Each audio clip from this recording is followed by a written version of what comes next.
the revolution of public relation. Entrepreneurship also plays a significant role in promoting innovation.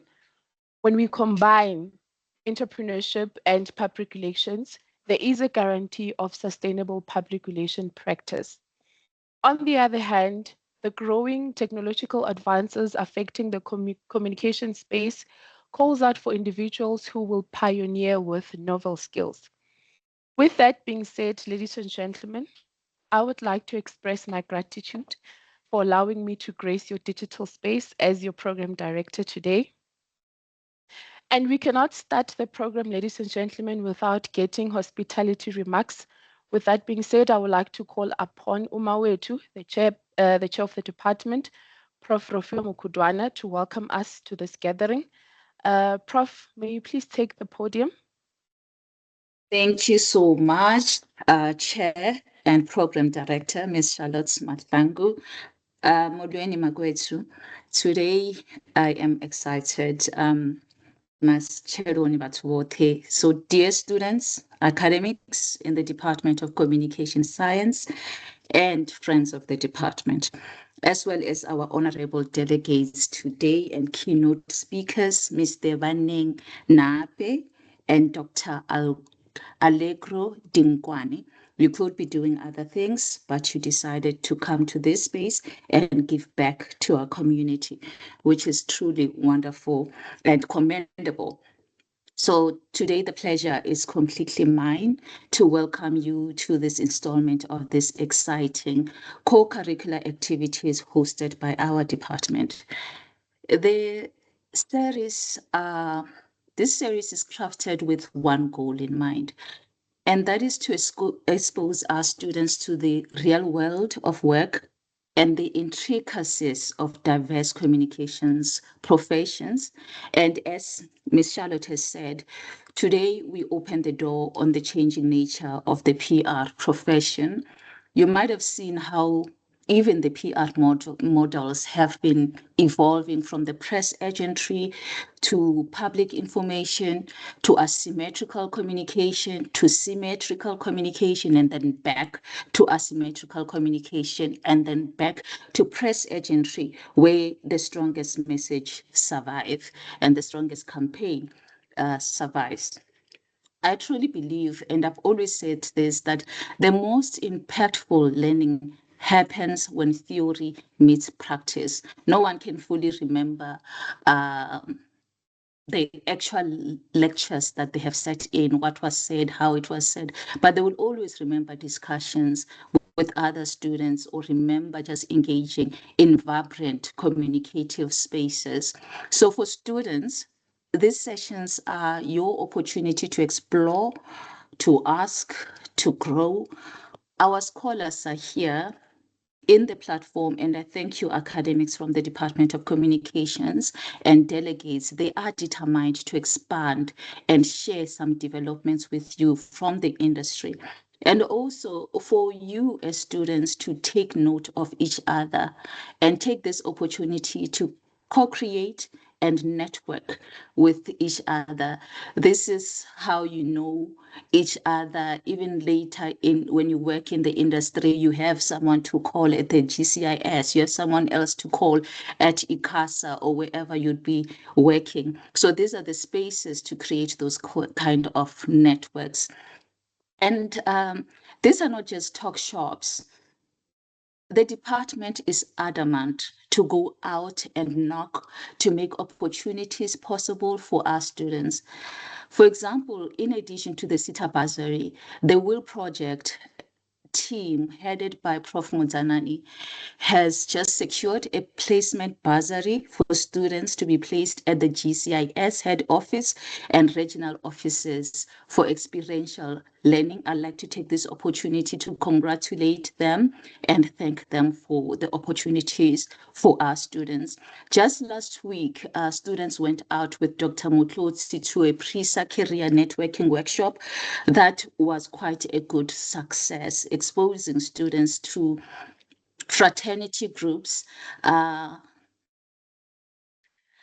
I know that Prof. Mbata is working on with the city of Tshwane on a project to integrate students, and we're hoping that very soon we would be hearing some outcome. And for others that I've not mentioned here, I thank the department for making those strategic engagements with industry to take our students along with us in the career of work. With that, I'm proud of the direction that the department is taking in student engagement. I also thank the organizing committee, Ms. Balisa. I know with your team, you have been behind this, and all the speakers from the department. I truly appreciate. Let the intellectual festivities begin. Thank you. Back to you, Chair. Thank you very kindly, Prof, for the warm welcome. Indeed, when theory meets practice, there is a significant impact. Prof has also highlighted, ladies and gentlemen, that this is a space for network also. You might get your next mentor, you'll never know, from the speakers. So please make use of these sessions. With that being said, we are now sailing through the introduction of speakers on our program. I would like to call upon my fellow colleague from the Media Studies section, Ms. Carol Moncho, to introduce our first speaker. Ms. Moncho, please lead us through. Thank you so much, Program Director, and good morning. Our first speaker of the day is Mr. Banin Nape, who is a distinguished South African economist, author, and public commentator, whose work spans academia, public policy, and social impact. Mr. Nape holds a... Oh, guys, my voice, I don't know what's happening with me. Mr. Nape holds a master's degree in economics from the University of Witwatersrand, and is also pursuing a PhD in economics and researches financial inclusion, women's economic empowerment, and tax reform, with publications in leading international journals. His career includes roles at high-profile institutions such as the World Bank, DNA Economics, and the Competition Commission, the National Treasury, and the Competition Tribunal, complemented by specialized training from the IMF and the Barcelona School of Economics. Among his accolades, he won the 2019 Nedbank and All Mutual Budget Speech Competition. He was also named one of South Africa's top 100 future leaders, and in 2023, he was listed amongst the 30 influential young economists in sub-Saharan Africa and the Mail and Guardian's 200 young South Africans. As a public commentator, he contributes expert analysis to major radio stations such as Tabela FM, Energy FM, and Power FM, and to newspapers such as Sowetan and Polokwane Observer, and also appears on television platforms such as Morning Live and Expresso, and he participates in policy forums such as the World Forum and Post-Budget Dialogues. Alongside his professional work, Mr. Baning is committed to social impact, having volunteered in the International Youth Society, Global Peace Chains, and the World Literacy Foundation, and is establishing the Baning Nape Foundation to advance youth and empowerment and support rural communities. We welcome you, Mr. Nape.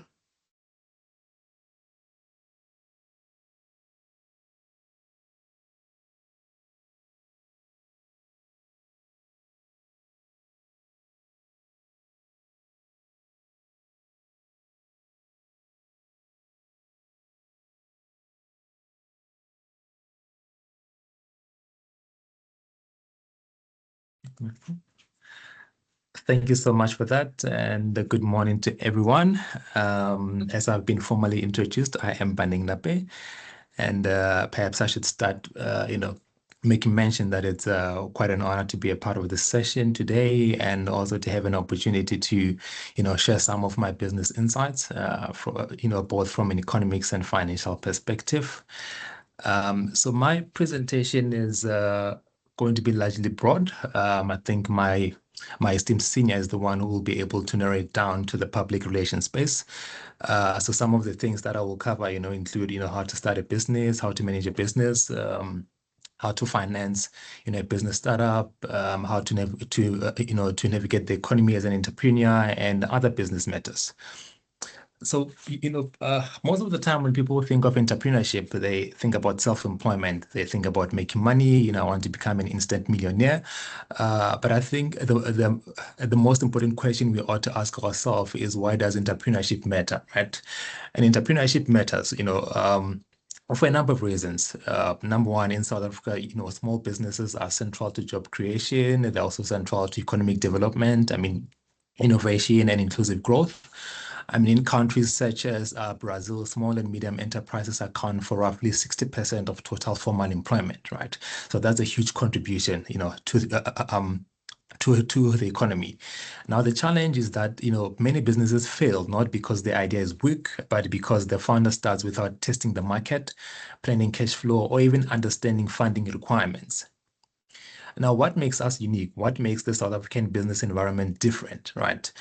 Now, most of you live in South Africa, have grown up in South Africa. You know that South Africa has a dual economy, right? You've got a lot of formal businesses that are operating alongside a large informal economy, that includes your spaza shops, your street vendors, your saloons, your taxis, and your small food outlets, right?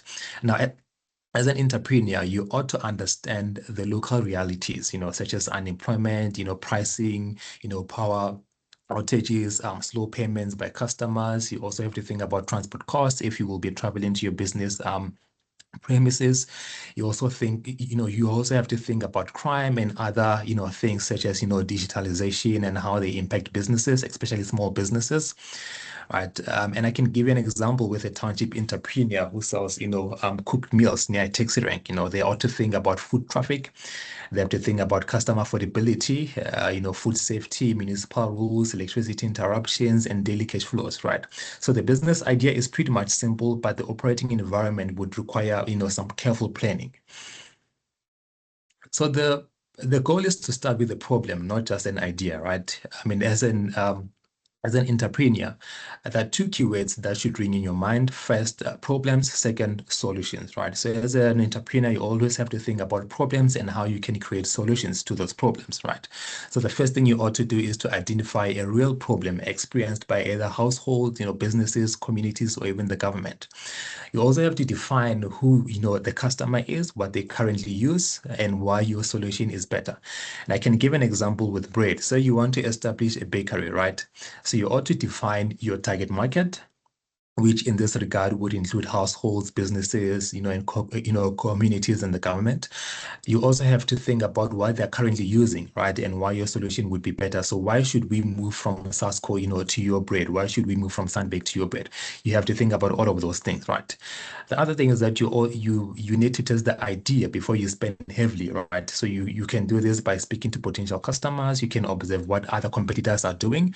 You can run a small pilot, just like in research, or you can even sell a minimum viable product, right? I can give you an example with, a student who want to offer tutoring sessions, right? So instead of rushing into the market and advertising your business and putting your prices there, what you can do is that you can identify maybe say 5 students that you can tutor, maybe for a period of 2 weeks, and then you see how the tutorials and the sessions go about, your weaknesses, your strength, you go back, you work on your weaknesses, and then you can go into the market, right? So you have to ask yourself 3 questions. Who will pay? How often will they pay? And why will they choose me over alternatives? I think we've covered this. So the issue is that many entrepreneurs fall in love with the product before they understand the customer. So a good business starts where the customer, where customer pain, founder capability, and market opportunity meet. Basics of a business plan, and you can go to any funding institution out there. It can be the the NYDA. They can assist you in terms of drafting a business plan, right? So some of the basics is that you ought to have a business name and a description. So this is like what the business does and where it operates. And it's always useful to come up with a business name that you can resonate with, right? Because your business name ultimately becomes your brand, and your brand is what you sell to to the market.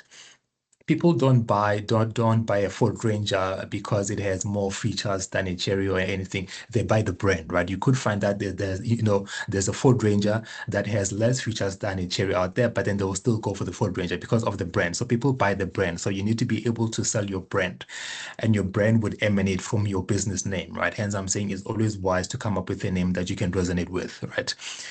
Problem and solution, I think we have pretty much covered this. Your target market, we've also covered this. Competitor analysis, who else serves this market and how your offering will be different.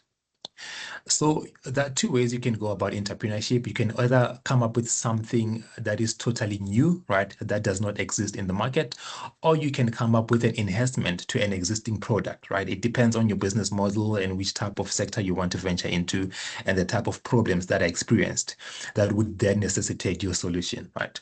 Then you also have to think about your marketing plan, right? So this basically to say, how will customers hear about your business, trust it, and buy from it, right? And there are many marketing channels that you can use. You can use social media. You can use you can advertise on on TV, on radio, local newspaper. It all depends on your marketing budget, right? Then you also have to think about your operations plan.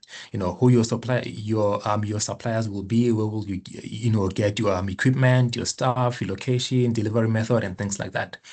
Then financial planning, right? You have to think about your startup costs, right? You have to think about your monthly expenses. You have to think about your sales forecast, your profit, and your cash flow, right? Financial need. How much is required for you to start your business? What will it buy, and how will it help the business grow? Here again, I can give you an example of a young person in Mamelodi who wants to start a mobile car wash, right? They would need to calculate the cost of water access, cleaning material, transport,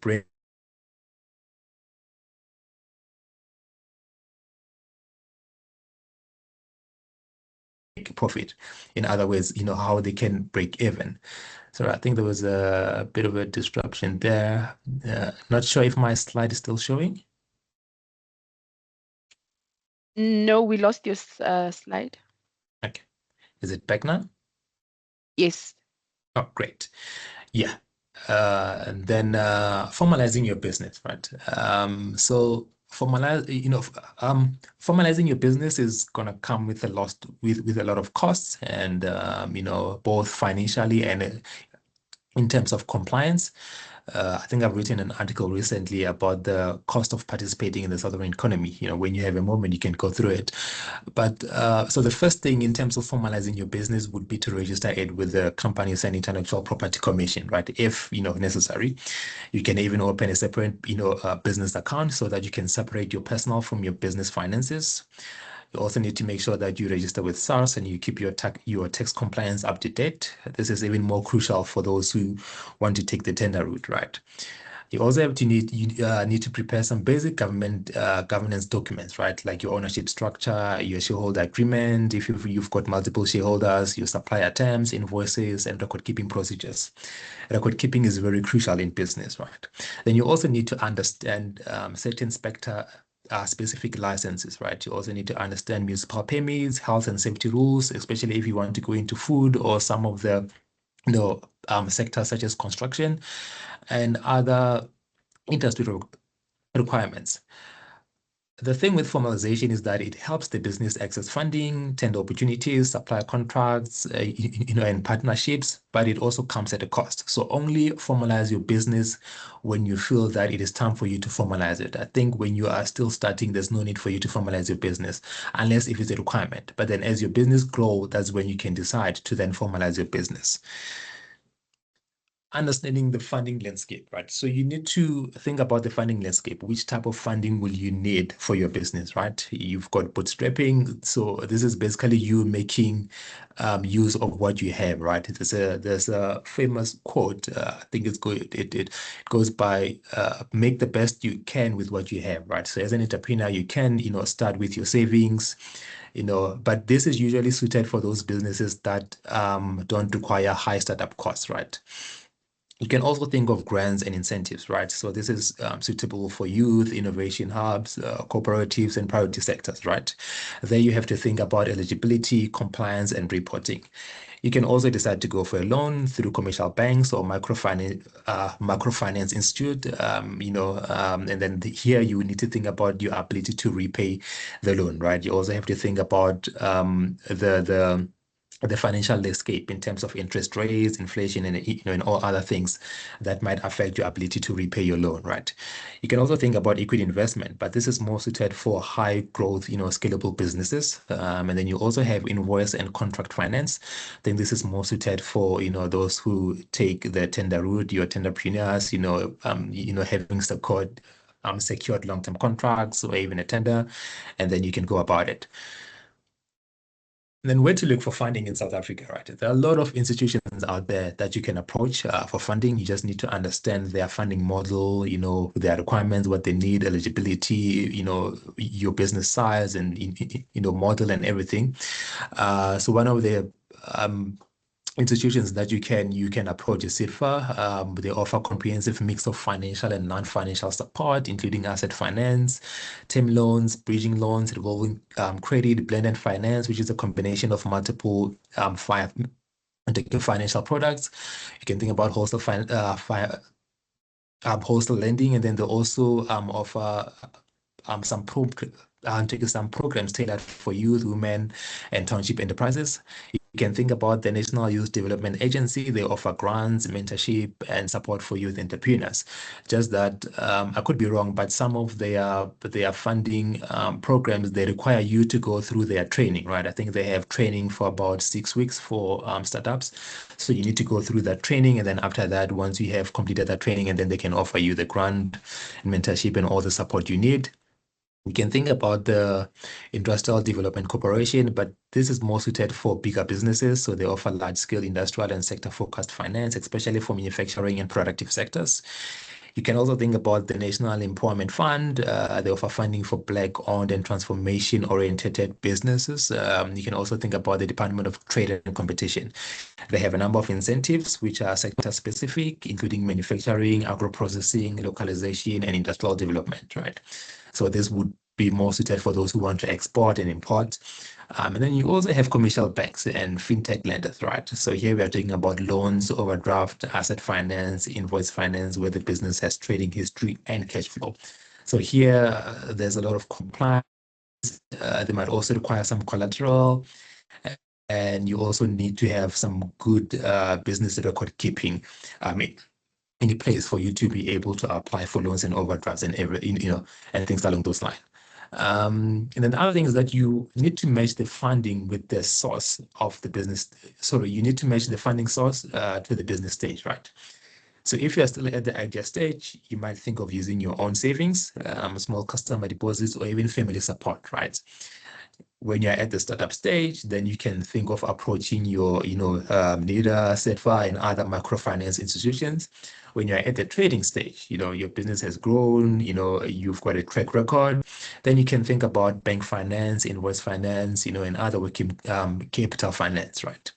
Then when you're at the growth stage, now your business is huge and you want to scale up a bit, you can think about the IDC, the NEF, and other bank asset finance products, right?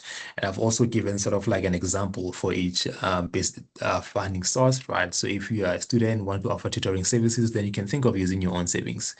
If you want to open a salon, then you are at the startup stage, you can think of the National Youth Development Agency. And then when you have a cleaning company and you have secured a long-term contract, you can think about, going through the bank route or SITFA. And then when you are an agro-processing business and you need to buy some machinery, and then you can think about IDC and the NEF. Now, these are some of the things that funders look for, right? Funders usually look for a registered and tax-compliant business. They usually look for a clear business plan with realistic assumptions. They usually look for evidence of demand, whether you've got sales, contracts, letters of intent, pilot results, or customer feedback.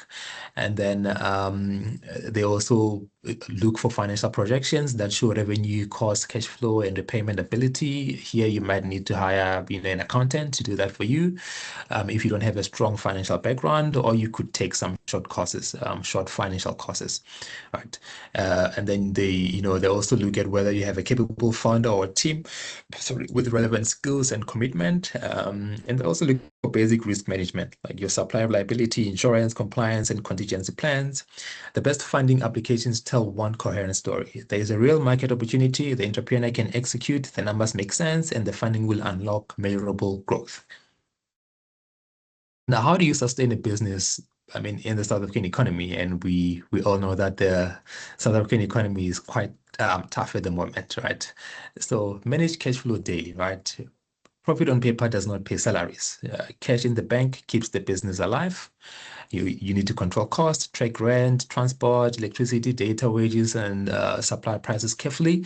If you're operating a virtual business, then you wouldn't be too worried about paying rent and utilities. But then if you have a physical location, then that's where rent and utilities and other things come in, right? Diversify customers, right? Avoid depending on one buyer, one contract or one platform. Build resilience, plan for power disruptions, logistic delays, crime risk, delayed payments and currency or input cost shocks, right? If you import, some of your inputs or if you trade with global markets.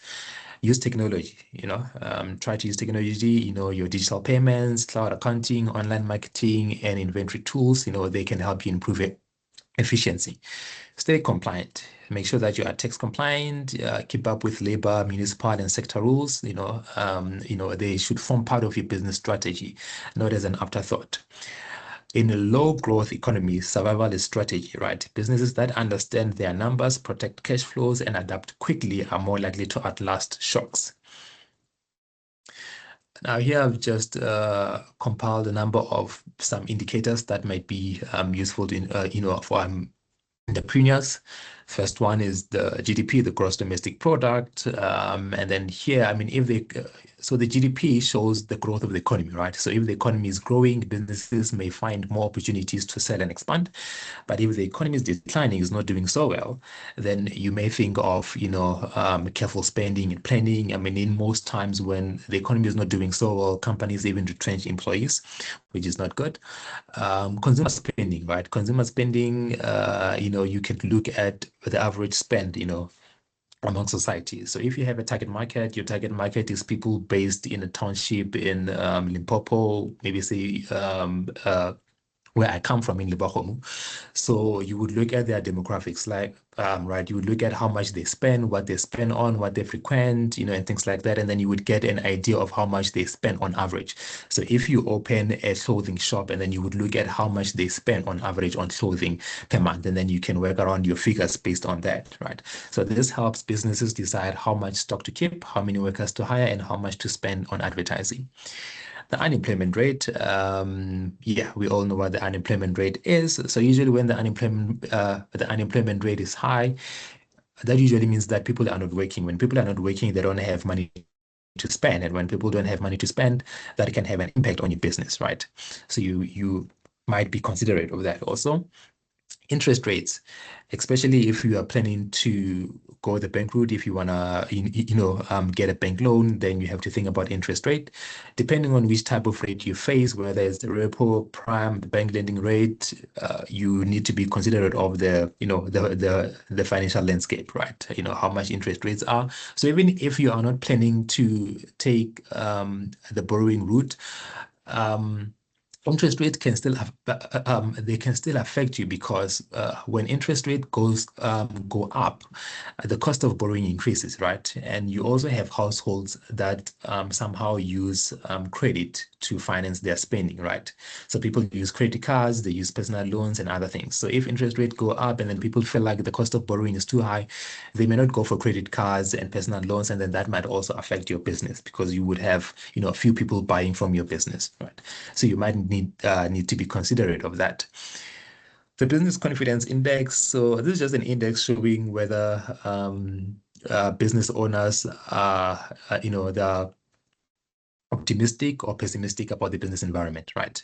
So if businesses feel confident, they are more likely to invest, hire workers, and expand. But if they are a bit worried, then they may delay spending, reduce hiring, or slow down operations. So it's something you might need to consider also. Tax rates, right? The corporate tax rate, but that is the percentage of the company's profit that it must pay to the government as tax. But you shouldn't only be concerned about the corporate tax rate. You should be concerned about all tax rates that may be applicable to your business. This includes your personal income tax rate. For salaries and wages, you have to be considerate about the corporate income tax rate. For your company profits, you can also be, concerned about VAT, your consumption tax. If you will be, there's a certain threshold that you must meet in order for you to register for VAT. I think it's about $1 million or above. So you also need to be considerate of that. And then you also have the trade balance. I think this would be more applicable to those who would be sort of like importing and exporting.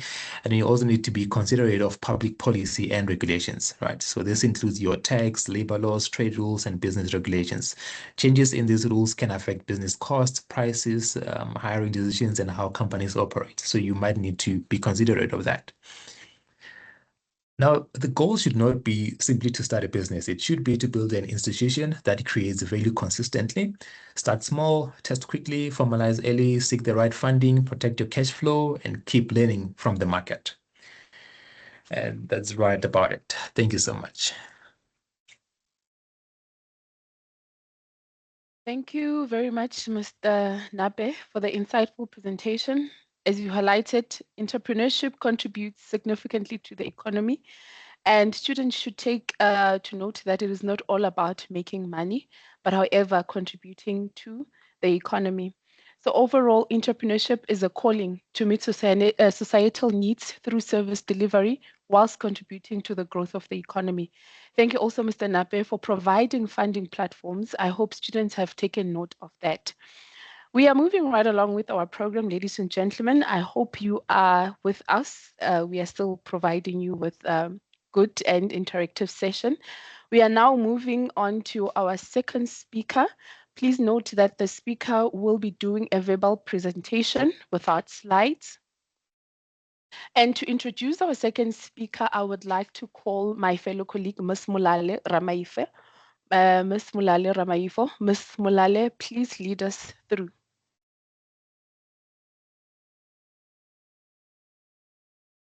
Thank you, Program Director.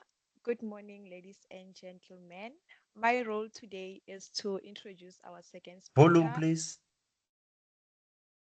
My role today is to introduce our second speaker, Dr. Allegro Dinkwanyane, who is an award-winning South African entrepreneur, philanthropist, and media personality who founded and serves as Group CEO of the Ogela Group. She is a qualified journalist, publicist, social media and digital marketer, brand strategist, and neuroscience coach, and she runs Ogela Communications, which is a PR and marketing agency, alongside Ogela Sports, which is a sports management agency. She holds a BA in journalism from the University of Johannesburg, majoring in communications and philosophy, and further studied social media and digital marketing at the University of Cape Town.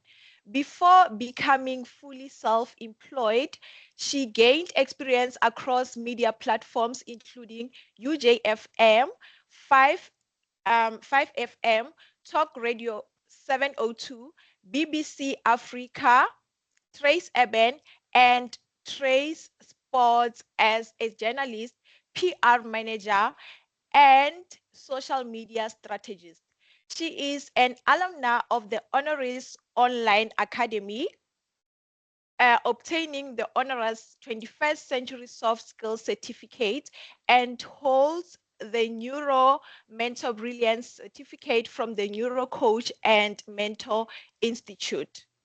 Her accolades include being named in Forbes Women Africa's 2015 list of youngest women-led media business owners on the rise, Forbes 30 under 30 in 2017, Mail and Guardian's top 200 young South Africans in 2021, and the University of Johannesburg's first alumni magazine cover feature.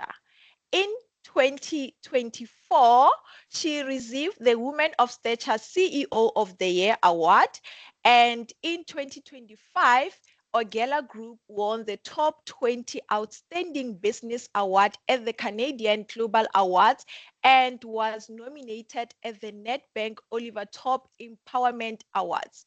Ladies and gentlemen, with a show of reactions and a warm round of applause, please join me in welcoming Dr. Allegro Dinkwanyane. Over to you, Doctor. Good morning. Good morning, everyone. Good morning to Prof. Good morning to my fellow speaker who just gave an amazing presentation, as well as the team, Balesa and team for organizing this. Good morning, and thank you so much for having me.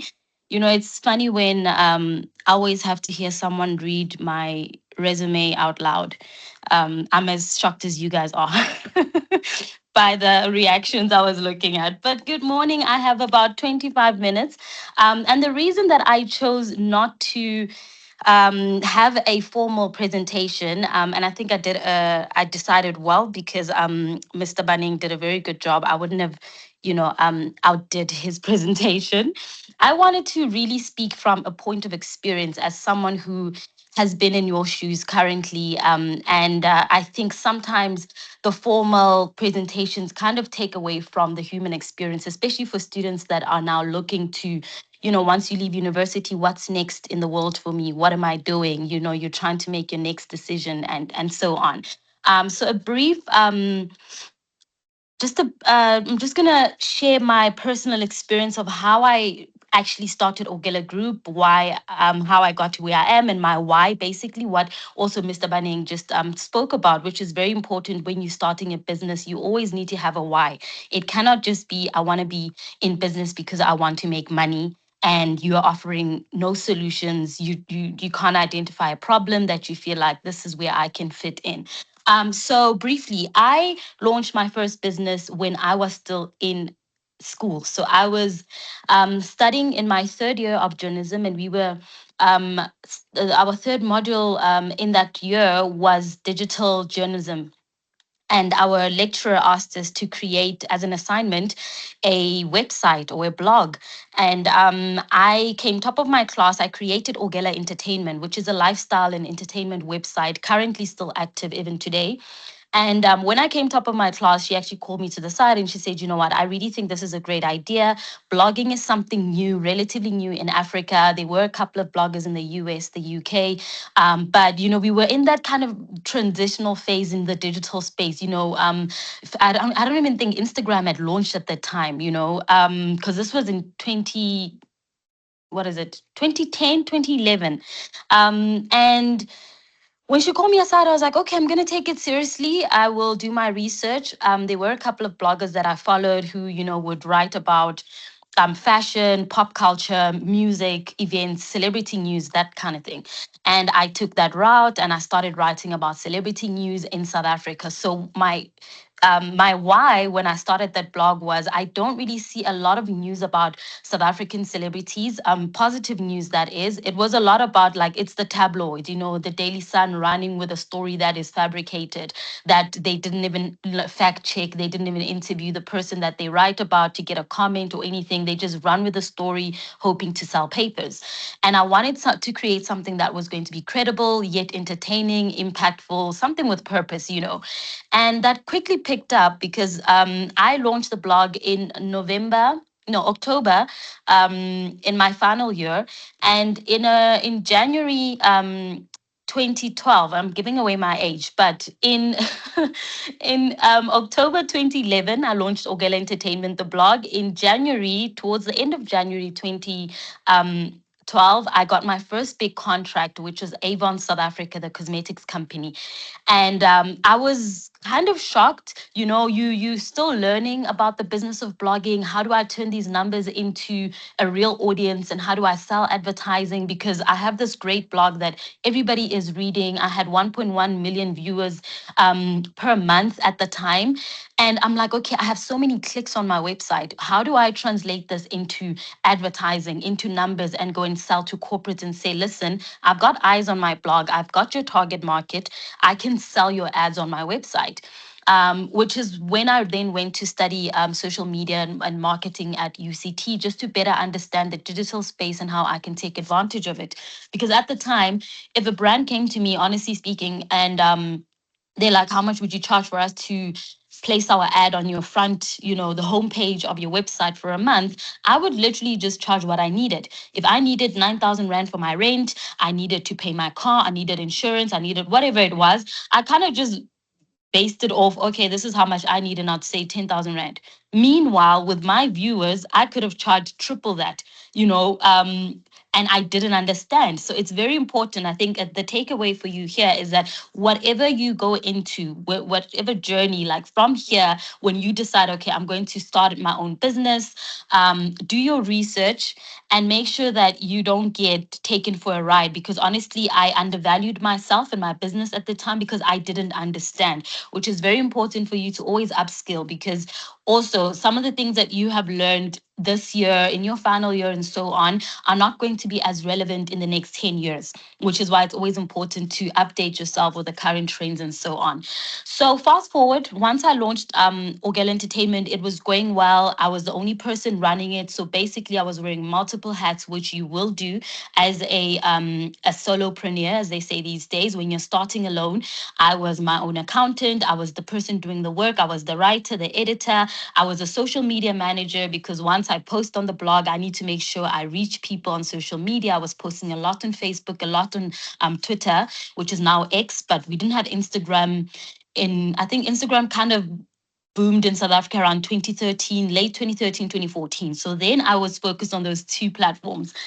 And I was quite a big deal in South African entertainment space. There was no event in South Africa that would happen I wasn't invited to, from all the music shows, the Summer Awards, the MTV Awards, Channel O Awards.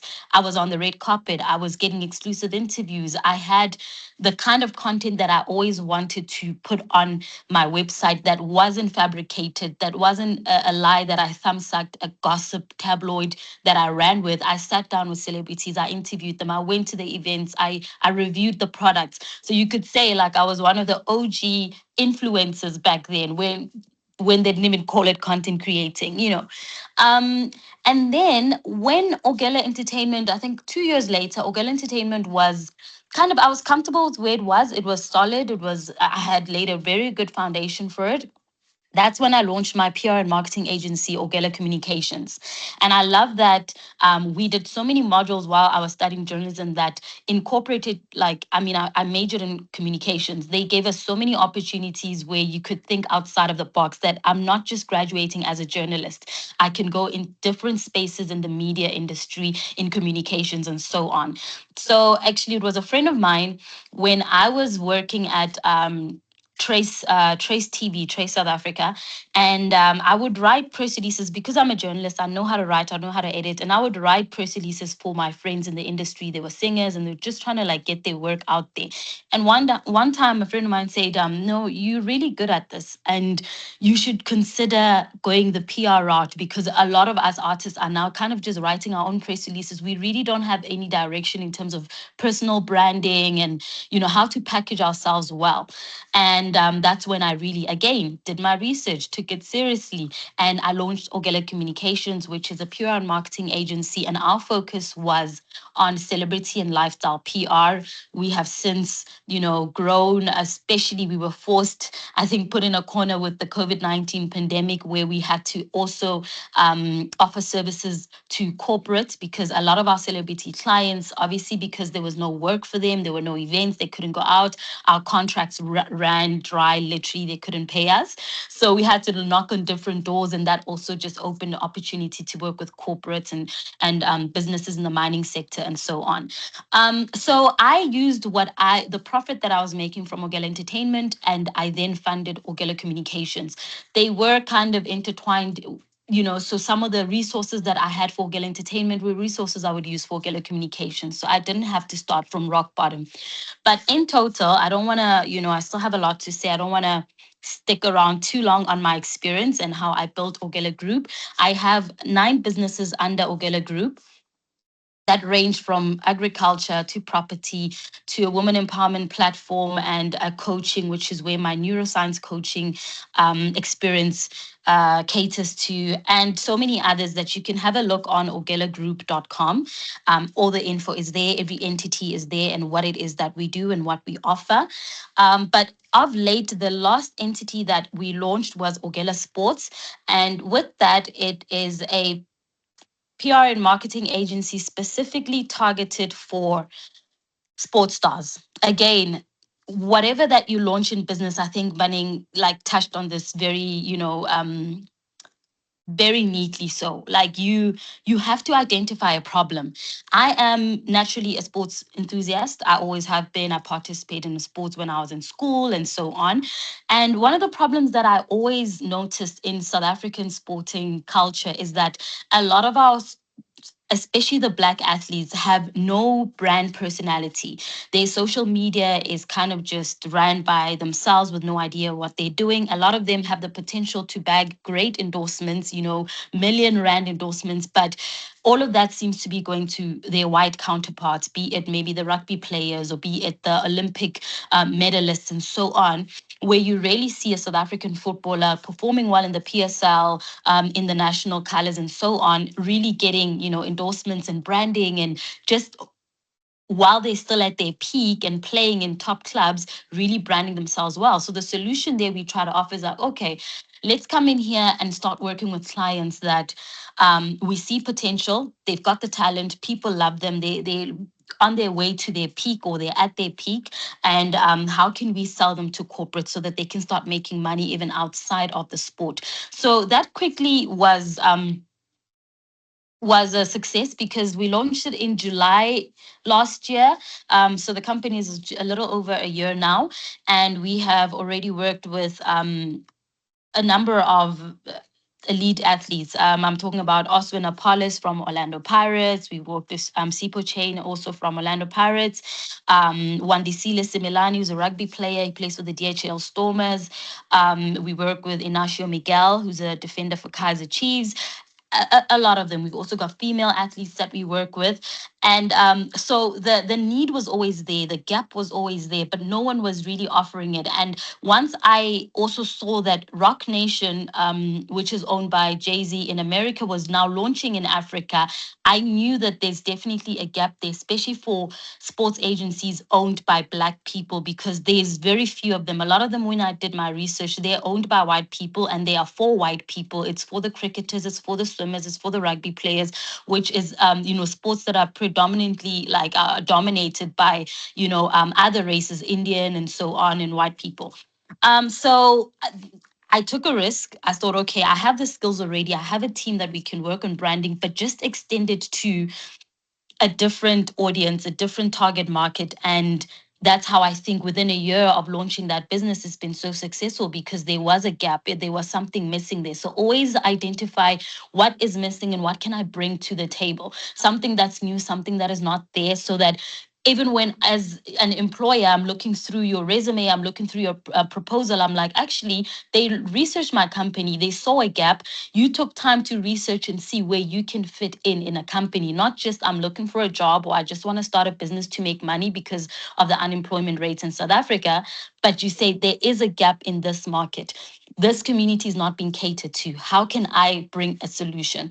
That's when investors look up and say, actually, you're onto something. That's when consumers look up and say, you actually have our needs in mind. You're not just here to make money. You can still make money, but we're also getting what we need from you. So that's very important. So now I just want to quickly talk about the challenges that you will face. I mean, it's all well and good. You're making the money. You are an award-winning entrepreneur. I'm a business speaker. I mean, all of this is happening. I'm talking at 25 years old, overwhelmed, but you're excited. You're excited. You're overwhelmed. You're doing a lot.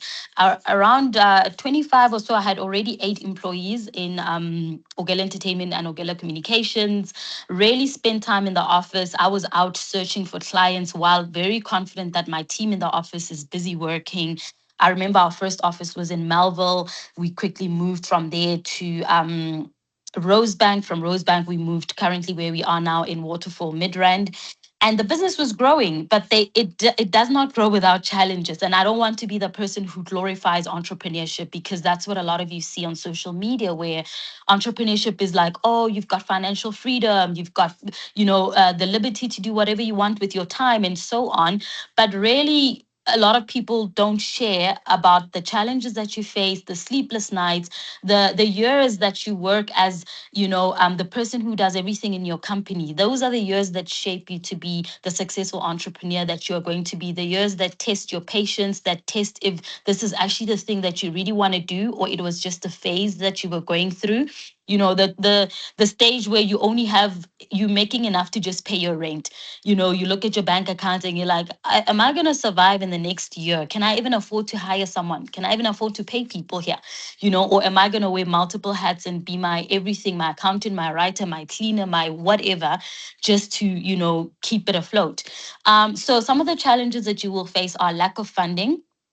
That's an unfortunate reality for most, especially in South Africa and in Africa as a whole. And I feel like Mr. Bunning touched on, opportunities there where you can go. And I don't want to be the bearer of bad news, but not all of you with great ideas are going to get funding from the list that he shared. Some of us did, knock on some of those doors, your NYDAs and so on. But because of the volume of probably applications that they get, and just similar ideas maybe, or whatever it might be, that you might get a no, you might be the person that gets a no, but that's not something that's to deter you. I think I didn't mention while I was sharing about my experience, I've never had a funder, I've never been funded before, and this is now 9 companies deep in. So my whole financial ecosystem was be patient on your entrepreneurship journey, but also when the money starts coming in, don't be that first person to now start buying a mansion you can't afford to sustain and buying a Range Rover and all of that. Live below your means so that I can put into the next business idea. So whatever I made that was profit that I thought, okay, I could now use to now establish Ogela Communications. When Ogela Communications was doing great, I then launched Ogela Properties. Ogela Properties doing well, I launched Ogela Sports, Ogela whatever. Everything else, I literally would see, okay, I think 2 years in it, I've laid a solid foundation for this business. I give it 2-3 years, then I launch the next one with the money that the company was making. I've never had to go to a bank. I don't have private investors. I don't have a rich family, rich mom, rich partner, whatever. I just had to be patient on my journey, be very disciplined financially. So to keep reinvesting back into the business, because I also knew that one day I'll be able to reap from everything that I've sowed and live a comfortable lifestyle without forgetting, where that resource is coming from. So I think that's something that you should also keep in mind when you are starting businesses. A lack of support is the second thing I want to highlight. And this will come shockingly even from family, from friends, from colleagues that you know in the same industry, etc. It will come from everywhere. Sometimes even just from social media friends, where you feel like when I post about random things, a random quote or my outfit of the day, I get a lot of likes, you people are commenting and so on. But as soon as I have to post about my business, you get 5 likes and no one reposts and no one says anything. And you're like, but what's happening? But those are the testing years that I'm talking about. When you have very little followers, you keep posting, remain consistent, because you know that you're going to get somewhere. And it's like when you start a YouTube channel, a lot of people are like, I only have 1 follower, I only have 1 subscriber and a couple of views. I always say to people who complain that we all start with 0 followers.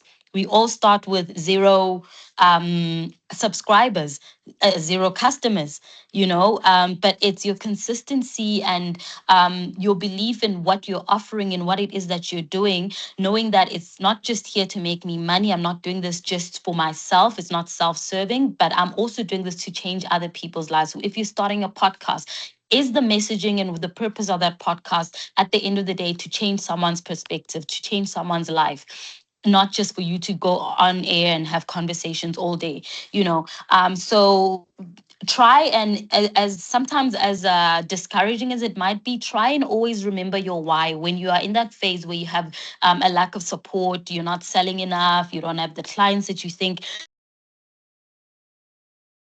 Don't be discouraged.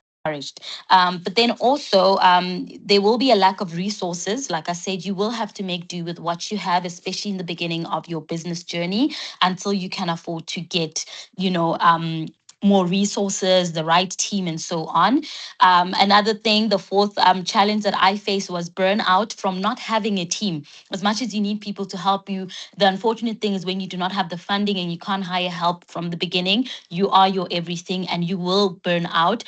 Just try and prioritize what needs to be prioritized so that you can make it and not, be completely worn out that the business just kind of discourages you from continuing. And then lastly, I also just want to cover that from the burnout of not having a team, you will then face the challenge of hiring the wrong people. I was burned one time with that, where I was one of those people that I just don't purely hire from experience. And I was like, you know what, this person, the resume looks great and all, but they sound like they need the job and they sound like they'll be a fast learner. So let me just, take a risk and see. You hire the wrong person and then they get in your team, they don't fit in, they become the person that tries to bring the whole ship down. And unfortunately, then you have to make the decision to terminate a contract quickly before it's kind of like a rot. If you put rotten fruit next to fresh fruit and then before you notice it, everything else starts rotting. So be careful also when you are partnering with people in your business or when you are working with people to maybe help you promote. Maybe they're not a partner in the business, but like you employ people and so on. Be very careful that you don't hire someone who or people that aren't aligned with the business goals that you have for your business and your values and how you work. Now, I was also asked to include these two questions by Prof, which I believe might have been some things that you have been asking. How do you start and manage a public relations or communications agency? One, you need to put your skills into practice by doing what you studied. That's why theory is so important. But if you're not going to put it into practice, then it's kind of pointless. You got the degree, and then you sit with it. So you need to put your skills into practice. That's the first thing. Exactly what I did when my lecturer called me inside and said, I know this was just an assignment. I know this is part of your model, and obviously you did it well because you want to pass, but put it into practice. Put it out into the real world and see what you can get out of it. And also cultivate real relationships and not just the database. This is something that I also learned in the PR industry, that it's all about connections. PR, we work with media, we work with journalists, producers, so many people, content producers. It's not just you. So don't be careful not to be the person that just has this long database of emails and numbers of people in the industry and you never really care to build relationships with them. Sometimes you go out there and you support them, not because you gain anything, but because you're building real relationships that will eventually benefit you. So another thing that you need to think about is finding your niche. PR is broad, PR is changing. PR 10 years ago today we're not using the traditional PR methods that we used to, such as send out a press release to the papers, the magazines, they publish it, they might call you for an interview with your client, and that's that. There's so many things that are now involved. There's AI, there's social media, there's human connections, conversations that customers, readers, viewers want to engage in and want to see, and they value more of that than just you doing a very great write-up, sending it out into media and hoping that someone catches it on and writes about it. So make sure that you also find your niche. What kind of PR do you want to go into? Is it corporate PR, lifestyle and celebrity? Do you want to focus heavily on crisis management, influencer marketing? Or whatever else, there's so many, it's so broad. Do your research because you can't do everything. You can be skilled in communications, in PR, but finding a niche and sticking to that is what is going to help you hone your skills. And people know that, oh, that agency is good with crisis management. If a company is going through a lot or a brand is going through some backlash, we know exactly who, like you should be in the top 10, top 5 list of people who they know they're great in crisis management. They'll blow out any fire very quickly. Or it's a brand development agency where you help talent actually rise to the occasion and be known and get followers and get, make great impact and in return start making money. You can identify talent and then help that talent grow and reach the right places. So finding your niche is very, very important. And then lastly, just put in the work. Start where you are. funding or no funding, team or no team, if the vision is there and it's aligned and you're really certain, you're willing to put in the work, you're willing to go the long haul, it's not just a quick money making scheme for you that you're thinking about, and it's something that you're really passionate about, you love and enjoy doing, it will put you through even some of the roughest times of your journey while either working at a PR agency, trying to climb up the ladder, or starting your own agency. Because that building phase is very, very important. It's going to shape you into the entrepreneur that you want to be. And I'm speaking from experience. So put in the work and let your work speak volumes for you. And also don't be shy to promote your own personal brand. I PR'd myself while I was doing PR, unintentionally so in the beginning, because when I was listed on the Forbes in 2016, Forbes Women Africa, it's a big deal. Forbes is a huge publication, especially in the business world. It's reputable, people are like, oh my goodness, you made it on Forbes. I wasn't going to just let that slide. That led into another opportunity where now I'm being booked to speak at events. Now I have credibility behind my name. And the following year, 2017, I made it on the Forbes 30 under 30 list, which was also great. They do a lot of marketing for that. There's a whole event hosted. And a lot of the people that were listed on that list, some of them you forget about, some of them you can't even remember. And then there are those that literally ran with that. You gave me a tool to actually promote my business more, to also set up my own personal brand so that I can grow my business, because the more people know about me and my success and my story and my journey, the more they book me to be a speaker, the more they want to come and work with my business, because they're like, hang on, if this business is so successful, clearly they're doing something right. So don't be afraid to put yourself out there. Stop being too modest, too humble, as they call it. If you're good at something, you're good at it. It's not arrogance. It's you just saying, I'm proud of the work that I'm doing. I'm proud of my journey. I'm glad that I took my passion very seriously. And yes, I deserve the accolade. Sometimes you do need to pat yourself on the back and stop being shy about your talents. It's not going to get you anywhere trying to dim your own light. And then also, how do you look for employment in the public relations and communications field? If you're someone who says, you know what, I just want to start off working in an agency, I'm not really ready, or I don't think I'm suited for entrepreneurship, I don't want to start my own agency. The first tip I would give you is to research the companies you want to work with. And find a gap. Don't just be searching online for jobs and applying for anything. Where you need to identify what kind of person are you? Who are you? What do you want? And find a gap in those companies. And as you are applying and sending your resumes, when you're going to interviews, put that out there. Like, I know you have other candidates. I know maybe you shortlisted 20 people. This is what I can offer. Set yourself apart in a way that they're like, okay, she was different or he was different, because you come in with a kind of confidence that also says, I'm willing to learn, but I know I can also contribute so much to this company that I see potential in. Not just, I need a job, I'm desperate. We're in rough times in South Africa. You see the economy, just give me anything. Trust me, if you go in with that kind of energy, they will give you anything. And it will be very hard for you to climb up the ladder. It will be very hard for you to work your way up in corporate, because you're already going in a situation where you're showing them that you don't value yourself and the skills that you have and what you have to bring to the table.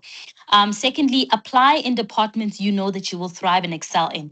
I know sometimes they'll say, you know what, beggars aren't choosers. Just take whatever you can and then work your way up and in a different direction. Sometimes that can derail your life and your journey.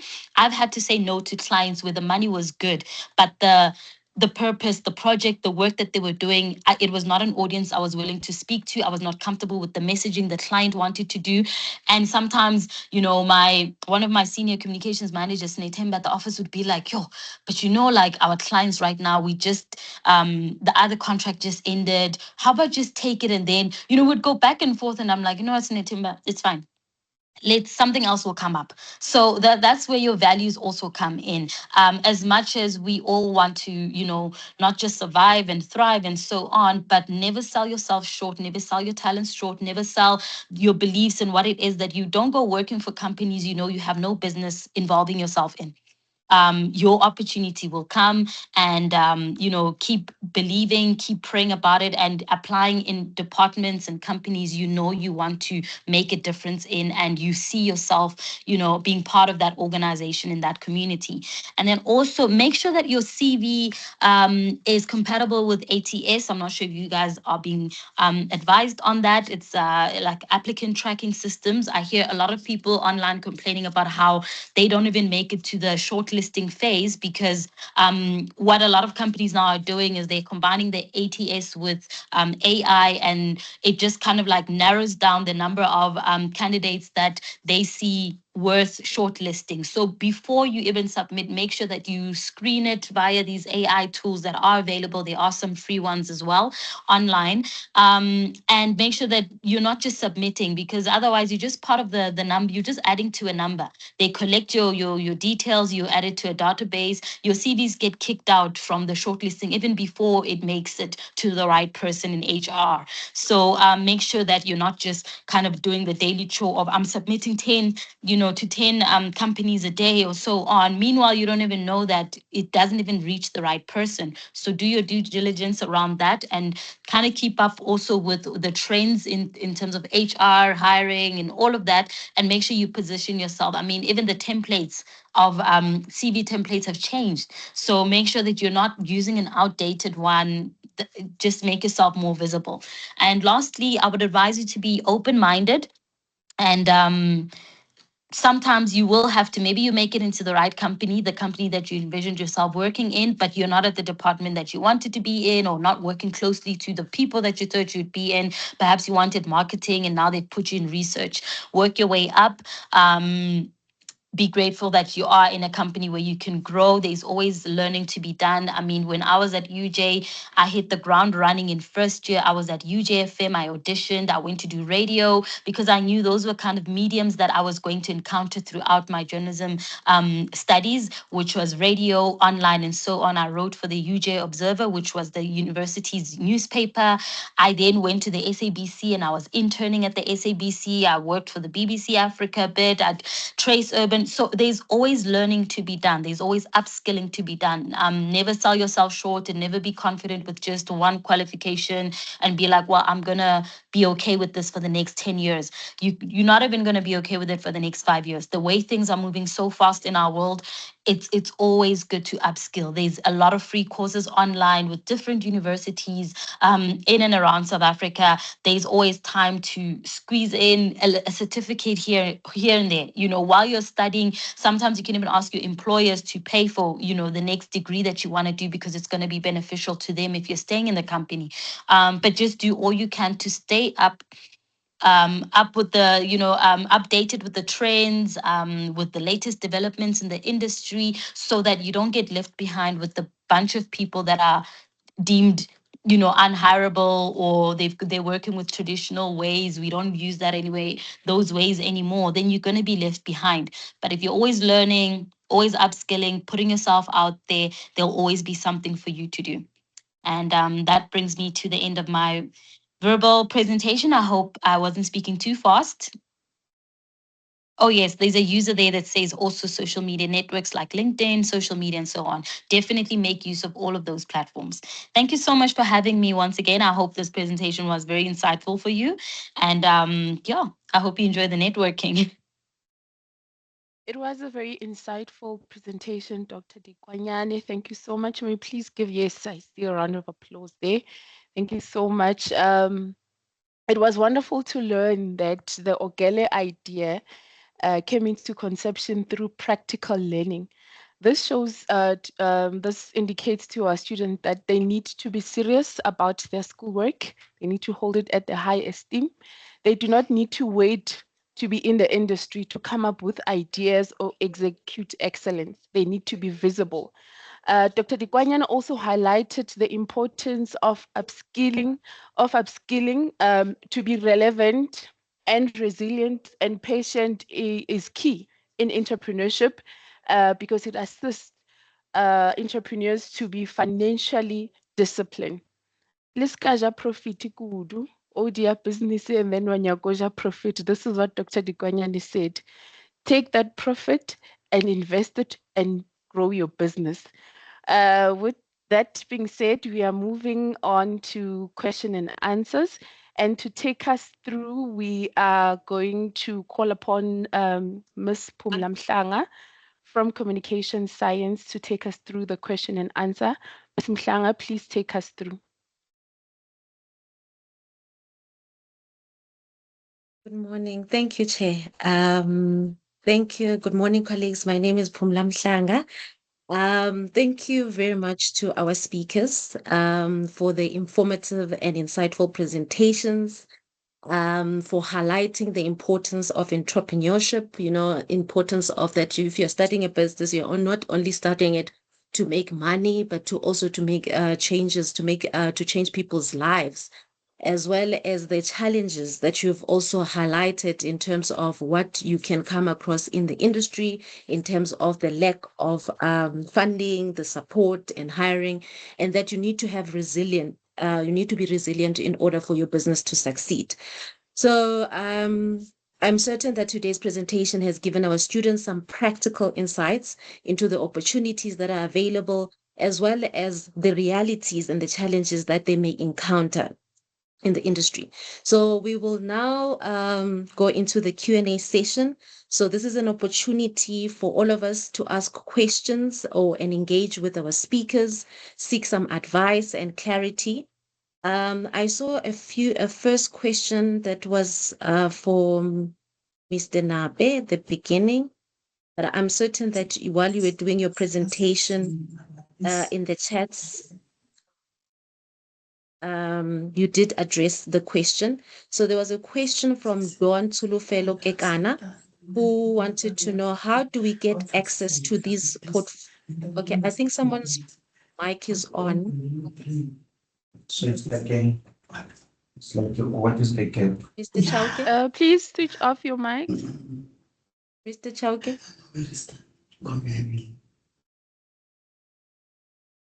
Thank you, Mr. Chauke.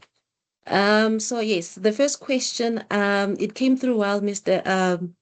Nape was presenting. It was from Don Sulufelo Kekana. They wanted to know, how do we get access to these opportunities? I think you were still presenting on the different entrepreneurial opportunities that students can go into, as well as the funding platforms. I think they wanted to know where they can actually access the funding platforms.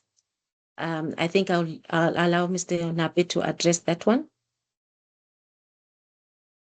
Thanks, Pumla. I stand to be corrected, but I think the question was in relation to what Prof was saying. I think some of the opportunities within the department and some of them that have been taken up. I could be wrong, but I think I did see that question in relation to that. Hello, Yeah. good morning. Good morning.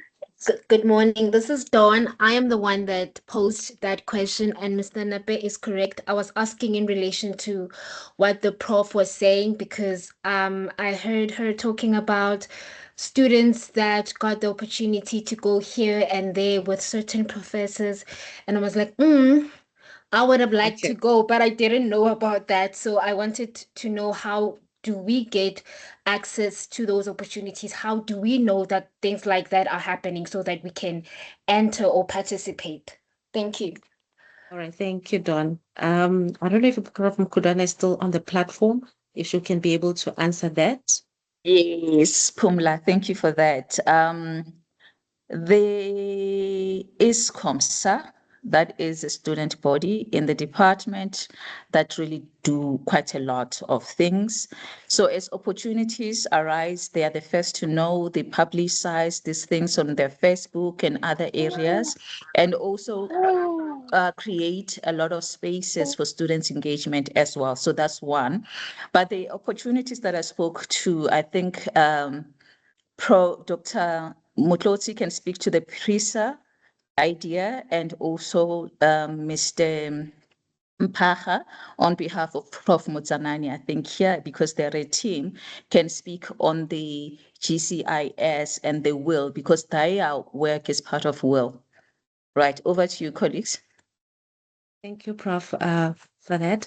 Then we had another question. Well, it was a request for Dr. Allegro. So Thandeka would like to Can you know. give them the opportunity to speak? Yes, Prof. Right, thank you. Thank you very much, Prof, and for the opportunity. Yeah, I'll speak on the PRISA activities and other activities that we have.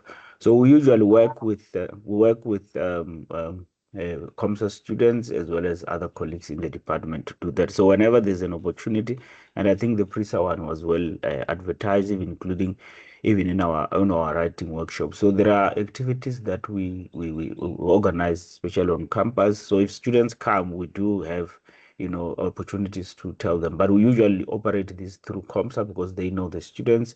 So we usually communicate. You must always look forward, because in other activities, like for an example, the PRISA one was communicated in another co-curricular activity that we have. So in events like this, if like for today, if there was another opportunity, we're going to communicate, and then we'll take it from there with students. So I think what you need to do continuously, engage in these co-curricular activities, including the ones that are on campus if you have an opportunity, and then we'll always publicize them. I just spoke to Prof offline. There's also something that we're working on, which will communicate in the near future. So I think always participate in these activities so that you can get the information. Thank you so much. And also join COMSA if you haven't joined. Thank you so much. Thank you, Dr. Mutlotsi. Yes, so I would say there was a comment in the chats for Dr. Allegro. It was from Thandeka Gazu, who, yes, I'll note your head, Mr. Mpacha. They wanted to know if they can have your contact details so that they can learn more about blogging. Dr. Allegro, would that be possible to share your details with the students so they can engage with you or ask any questions?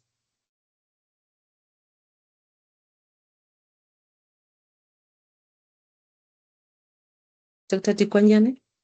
Oh, there we go. I was muted. Can you hear me now? Yes, I can hear you. They can reach out to the details that are on the website. Sometimes on the Women Empowerment platform, we do take in interns as well as mentees, 6 per year. So she can apply for that, and hopefully will be the next batch of mentees that I work with.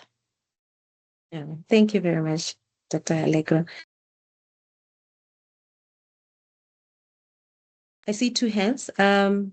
Mr. Mpacha, did you want to say something? I see you. Thank you so much, Miss Mutlanga. No, I wanted to respond to what Prof has spoken about, as she has highlighted that we must just give an insight of what she mentioned. So, colleagues, in terms of the wheel module that we are currently teaching, we do have 2 modalities. We have the project-based option, and we also have the internship-based option. So I'll speak more of the internship-based options that Prof has mentioned, that we have secured funding from GCIT. So what is happening now, colleagues, is that students, they find placement for themselves when we are doing a wheel module. But sometimes they struggle to find this placement, so we're also trying to help them find placement. So when you find placement, we have also learned that companies are not willing to hire our student without paying them. So we're currently sourcing out fundings we're negotiating with service seekers to give us funding.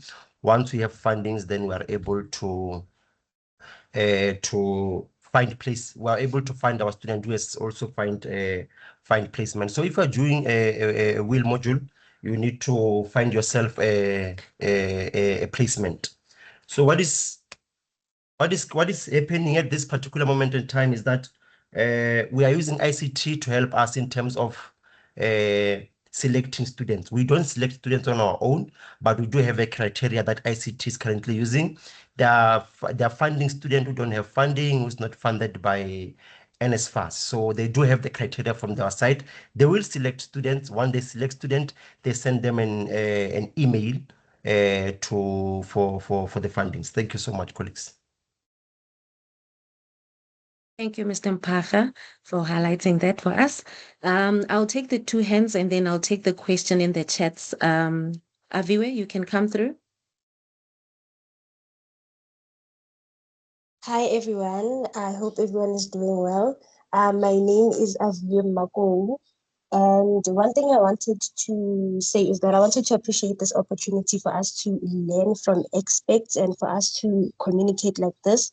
And when we started this conversation, you guys mentioned that it's also an opportunity for us to network, you know. So I am a radio presenter and a news anchor at Amaskral. It's a community radio station. So I wanted to mention that is there a way that we can communicate as students, WhatsApp group, in any other way for us to share ideas, to grow as a community, and also to build resilience also for future collaboration. Yeah, that's all. Thank you, Avia, for that question. I'll take the second hand and then I'll allow our speakers and for us to address the questions. Zintle, you can come through. Everyone, I hope everyone is doing good. So the question that I have is that maybe as a PR student, if I decide to open a business while I'm still studying, after maybe I graduate, will I be able to work for another company while I'm running my own business aside? Thank you, Zintle, for that question. Fanny, you can come through. Ask your question. Hi, everyone. The question I wanted to ask, Dr. Mutlo mentioned something about joining COMSA. So I wanted to ask you, like, how do we join it? So yeah, that's my question. Thank you, Fanny. All right. Those were quite interesting questions. So the first question for Aviwe, you're saying you're asking for opportunities that you can grow in terms of the WhatsApp group, if there's any WhatsApp group that you can join. I'll allow Dr. Mtlodzi and Mr. Mpacha to answer that question. Dr. Mtlodzi? You said the question was, can you repeat that so that I can hear it? So our viewer was asking if she's a radio presenter and anchor. So she was asking whether is there a WhatsApp group that they can join so that they can collaborate and share ideas. All right, I've just asked Mr. Masidi to share it. He will share it on the chat now. Thank you, Dr. Mtlodzi. Yes. And with regard to joining COMSA, I think there's a reflection from COMSA representative who will allow them to just use that opportunity to tell students how to join. Thanks. All right, thank you. The second question was from Zintle. She wanted to know that is it possible for her to be able to join PR while she is studying? Is that correct, Zintle? Is that the question that you asked? No, ma'am, that was not exactly my question. Okay, The question yes, said can you... if, like as a PR student, if maybe I decided to open a business while I'm still studying, if maybe like after I graduate, will I be able to work for another company while I'm still running my own company aside? Like employers, will they employ me? Or maybe it's going to be a challenge to me if I have my own company aside. All right, thank you, Zintle. I think I will allow our two speakers to address this. I think I will allow Mr. Nape and then Dr. Allegro to address it.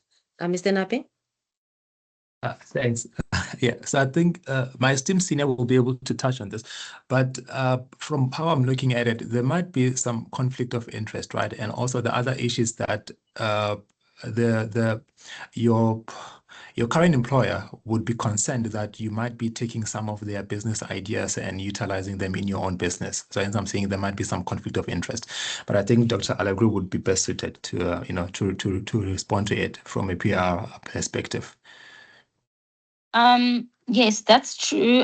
So there would be issues around conflict of interest, but I do know of people that actually work for a PR agency and they also do PR as they outsource PR services to different companies. So what happens is that if maybe that PR organization that you are working with, maybe it's a sports agency and you're doing something outside that is not related to that, that's obviously not going to, you're not going to take contacts for your own personal use or engage with brands for your clients, then it would be fine.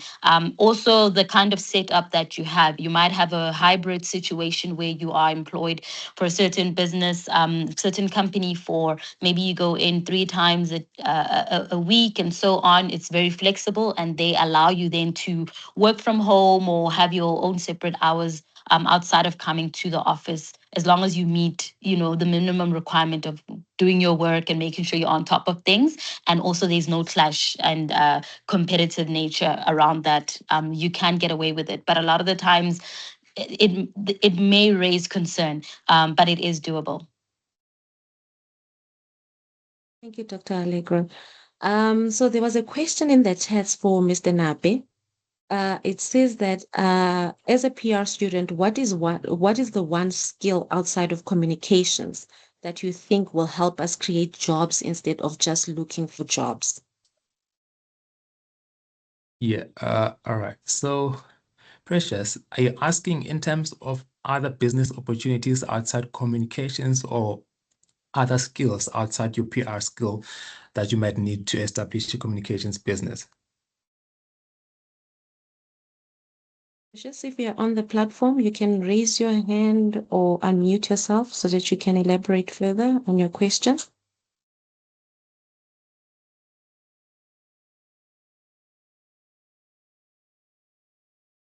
Right, I don't see. Okay, no, it's fine. I'll attempt it either way. So if you're asking in terms of other skills outside of communications, I mean, look, I think one of the most important skills would be, the financial skills, right? Businesses are all about money, right? So once you get your finances right, then your business is bound to grow, right? But then the moment you get your finances wrong, I think even Dr. Allegro touched on this, that you can't be using business money to, finance your own lifestyle, buy new cars and houses and everything and show off. You need to have separate accounts, right? Your business account and your personal account, right? So once you you are well grounded in terms of, from a financial perspective, then I think you should be good to go. I mean, in addition to your PR skills, and also marketing. I think marketing is also in line with PR, so you should be covered. So once you've got good PR skills, financial, and just business management skills in overall, right? And also you might need to integrate your business with AI or with technology, right? So you might need to consider, doing some short courses on that. But the thing is, when you start a business, you are bound to manage everything, right? But then as your business grows, some of these responsibilities will be delegated. You would have to employ people, right, to manage your PR, to manage your finances, to manage your marketing, to manage your personal, to manage and other things, right? So you shouldn't be too concerned about all of those things once your business has grown, because at some point it will be too big for you, right, to manage alone. But as you start, you might need to manage some of those aspects of the business. So you might need to do a bit of research on each aspect, right? And one of the ways in which you can do that is by enrolling for short courses or even speaking to people, who might be knowledgeable, right? You might want to talk to an accountant or a tax practitioner, right? Or an economist, right? And then if you're asking in terms of other business opportunities out there, other than PR, that one is going to be a bit tricky, but it's doable, right? I can point you to sort of like digitalization, right? There are a lot of opportunities in the digital space, right? But if you look at Dr. Allegro's journey, right? What happened is that she started her business based on the experience that she had gained, right? Now, for you to then venture into a different sector, you're going to have to do a lot of background. You're going to have to do a lot of research before you can even think about going, for that business. So it sort of like puts you at a disadvantage, but it's still doable. It does not mean that it's not doable, but it's still doable. I think you would rather, start a business in line with what you have studied. And then once you have learned about the perks of running a business, then you can venture into other sectors, rather than you starting in a whole, in a totally different sector. That might be tricky, but it's doable. But in terms of opportunities, yeah, I would say look in that direction. Look in the digital space. That's where most companies are going. That's where, most economies are going. So you might want to look into that space, cloud computing, programming, yeah. Thank you, Mr. Nape. I think you have addressed the question that was asked. She was asking in pertaining to in communication. So, Fanny, I see your hand. I'm not sure if it's a historical hand or you still have a question. You can unmute and ask your question. Fanny Maluleke. All right. All right. Let me move on to Itumeleng. Itumeleng, I see you raised your hand. You can ask your question. This is the last hand that you'll be taking. Okay. Good day, everyone. My name is Itumeleng Lelaka, but I'm most commonly known as Khalaletsang Lelaka. So I'm a student at UNISA and a former COMSA member. And right now I also have an NPC, a nonprofit company called Skills Information Base. So I heard what the last speaker said. I couldn't get the names properly because I was also busy with other things in the house while listening in. So I might have missed out on the names and everything. But I heard what the last speaker said. I think she's a journalist. She mentioned she worked for Mail and Guardian, UJ, and SABC. She interned at SABC as well. She mentioned that you need to get the right people for your organization, people that will be able to carry out your vision through and through. That's been one of my biggest challenge when coming to my NPC, finding people who can carry out my vision, the vision of the company, actually, through and through. Because I think I've changed interns 3 times in less than 2 years, because, yeah, we just kept on missing each other on. We just kept missing the message. They kept missing the message of the company and what I'm trying to send out to the community. So I wanted to get a bit of advice on that. How can I go about it? How do I actually find the right people? Because it's been a huge challenge for me. Right now, I'm running on 3 interns. They do help a lot. The 3 that I have recently, I've been with them for about 8 months now, and they do help out a lot. And I feel like we need more hands on our team, because as we grow, we are now doing more and more activities, and the more activities we do, the more people want as well. So, and the more people want, we don't have the capacity to do so. So I want to find out from you, how do you go about finding the right people who will be able to carry out your vision, the company's vision through and through? Because it's been one of my biggest challenge, honestly. I think sometimes I let my guard down too much and then give people second, third, fourth chances until everything just collapses. So I need advice on that one. Yeah. Thank you, Okay. Carla. Yes, Dr. Okay. Allegro, you can take that one. Sure. So something that you need to do, especially for your NPC, I also have a foundation called Ogela Helping Hands. And how we work with people that want to join us, you have to be very clear with the values of your foundation, and the work that is needed, all the requirements, because sometimes people come into something with maybe misinformed, they don't know how many hours they're going to be volunteering for and working with you, the interns and so on. Be very clear, and also look for people that, I know it's difficult because you can't really judge a person's heart from just looking at them, but they need to have a heart for the work that you do, especially when we speak about a foundation. So with us, we work with just volunteers. I mean, there's been a period where it was just me and 2 other people, which are like family, my cousin, my sister, and so on. And then there's also a season where we've got like 20 volunteers. Everybody's trying to chip in. I mean, our foundation works in Johannesburg, Limpopo, in Durban, as well as in Pretoria, and we do different activities throughout the year. And sometimes we are short staffed and we just have to do with the amount of hands that we have, and other times we have ample help, sponsors, volunteers, and so on. But I think it's just also the thing about letting your guard down. It's a human thing, especially when you're working in a foundation kind of setup. You want to be as open as possible. You want people to be honest, show kindness, and love for the work that you're doing. But not everybody comes in with the same intentions and the vision that you have, and what you would like to do through that foundation. So you will have to go through a period of trial and error.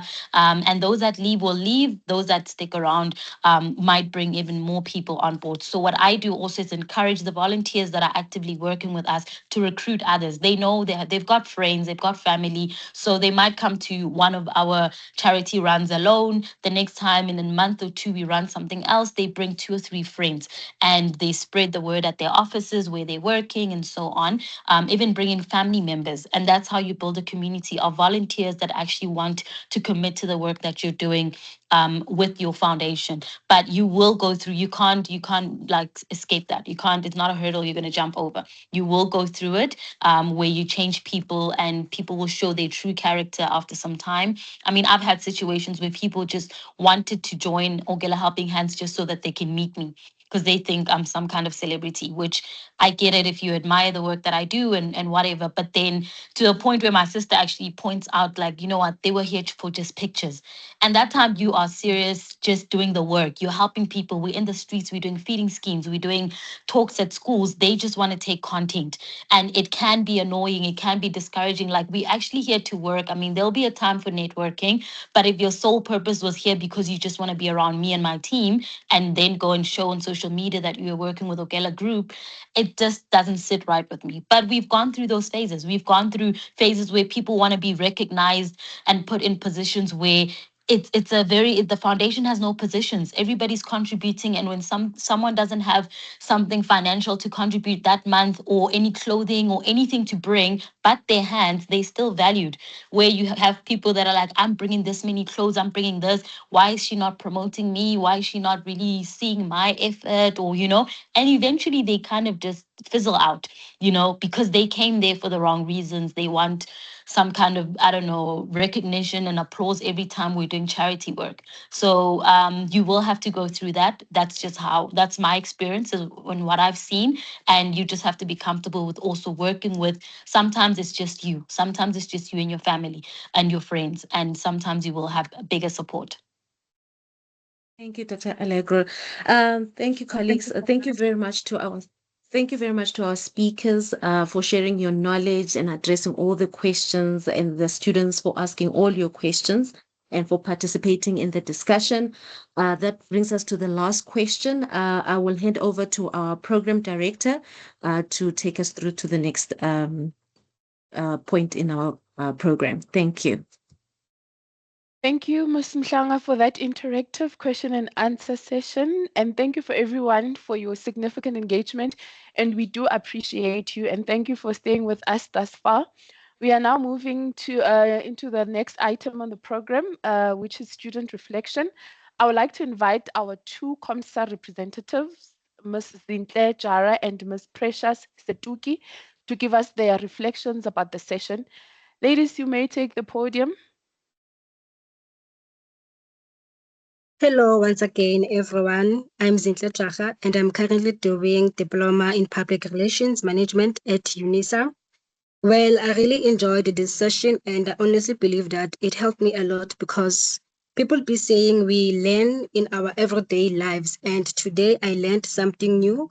This is actually my 2nd year at UNISA, but I had no idea that PR do correspond with entrepreneurship. I had no idea that I can start my own business using my PR skills. But today I now know that I can do that, and the program really helped me. I learned a lot about opportunities available in PR. Before, I thought that maybe after studying PR, the main option was to look for a job, because many people, like, they will discourage the course that I'm doing. They will be like, why are you doing PR? Because you need connections. What is your plan maybe after graduating? You understand? So I now know that there are many opportunities, and I can do digitalization just like they explained, there are many opportunities. I can create my own company while I'm still studying. And I realized that there are also opportunities in entrepreneurship that I can use my PR skill to create opportunities for myself. I learned the importance of networking, communicating with different people in the industry, and I feel more motivated and positive about my future in PR. Thank you so much.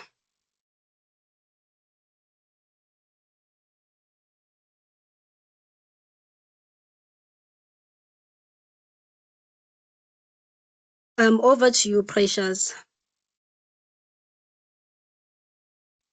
Good morning, Program Director, Ms. Charlotte Matlangu, Chair of Department of Communication Science, our esteemed guest speakers, Mr. Banning and Dr. Legro, lecturers, and our fellow students. On behalf of COMSA and the communication students, I have the honor of giving a reflection on today's session theme, job opportunity and job creation relations. I'm not going to be long because my fellow student has spoken. When we came into this meeting in the morning, many of us we asking the same question: what jobs are there for us in PR, and how do we get them? But I think all of us listened to our speakers and realized the conversation shifted from just looking for a job to creating a jobs. Mr. Benin-Nape reminded us that PR does not operate in isolation. As future PR practitioners, we need to understand economic policy and how business grow. His work on financial inclusion and youth empowerment shows us that if we understand the bigger picture of PR, we can position ourselves in and our clients for real opportunities. He taught us that knowledge is a power and that power helps us to create impact in our economy. Then moving to Dr. Allegro showed us that what impact can look like. She's proof that a PR graduate from UG can build Ogela Communication and Ogela Sports and become an employer herself.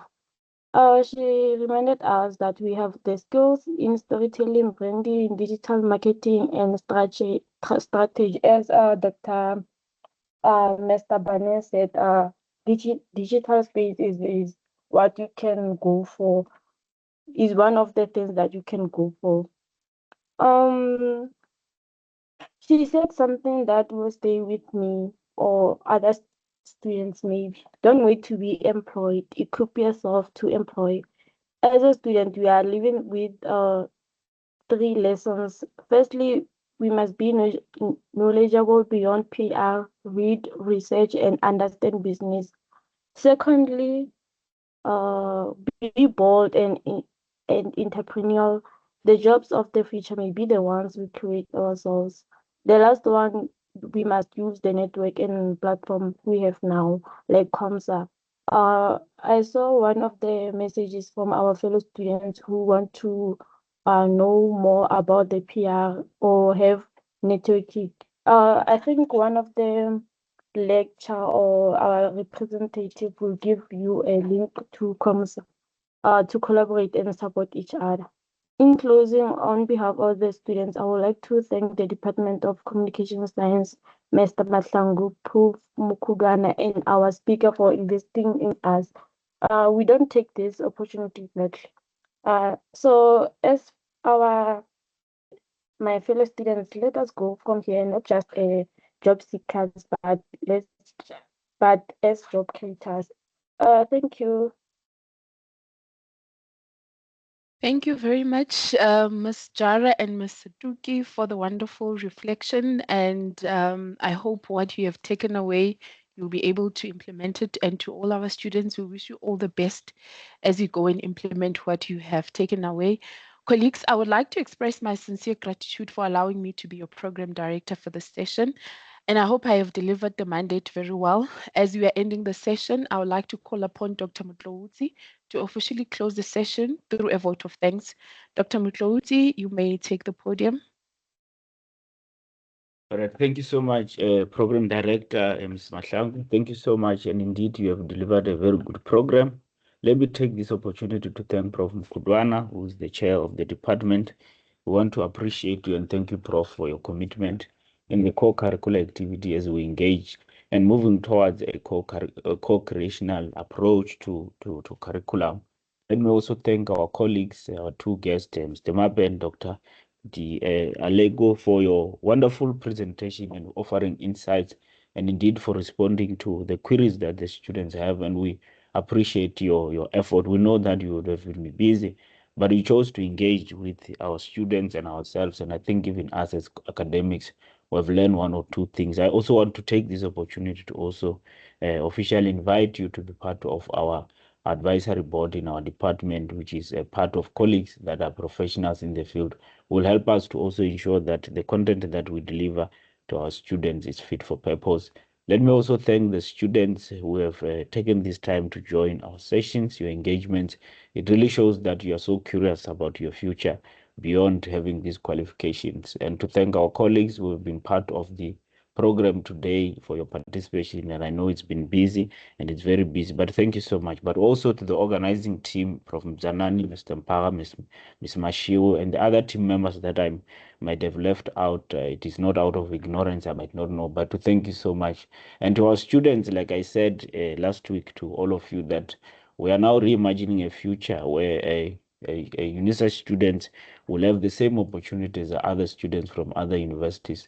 What is important is how do you take up these opportunities and use them to your advantage. We'll continue on this trajectory that we have started to co-create together with you and industry people and other academics, so that we ensure that the education and the qualifications that we deliver will be fit for purpose, will respond to social, economic, as well as political issues that are confronting all of us. Thank you so much to our speakers and the colleagues, and I hope you'll have a wonderful day ahead. Thank you so much, and thank you, Program Director. Thank you, colleagues.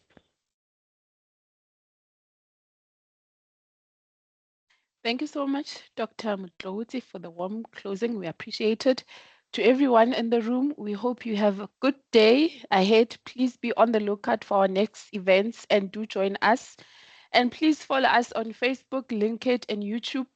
Type in UNISA Communication Science to stay updated with what is happening in our department. Ladies and gentlemen, thank you so much for being with us. All the best for the day. Thank you so much. We may adjourn the session.